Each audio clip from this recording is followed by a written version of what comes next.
Bak 17 manata görün bak ne ediyor. 17 Bak, manata. Güzelliğe bak karşıya. Bak. Bir renklerine de bakın. Dolce Gabbana'dı, Mabbana'dı, Moschidi, hamısı buna bak. Kapaklı da var bak. Ay, Ha, çok vadalaskalardan ben. Cemaate soğuk değerinde kış gelip hamıya vadalaska lazımdı. Tifte Gelsin, ilenmeyendi. Nedir? Hamısını alsın. Yok, dimdiklenmeyen. Dimdiklenmir. Bak kardeşler, qarası, yumru boğazı, buna bak, görürsünüz bak belə boğazda olanı 17 manatı. Alırdınız da 30-35 manata da tiftiləndi, xarab oldu, ne oldu? Götür qaytar getir. Bak ne deyirəm ki mən mala arxayan oluram bilirəm. Qanunda 14 gündür, məndə 28 gündür. Ne vaxt duran istəyir götür getir də. Sonra bak belə qəşəng. Götürük bak gəlin.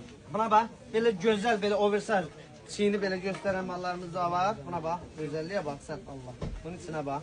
Bu nə qəşəngdir. Buna bax. Görsən. Səliqəli mallarımız var.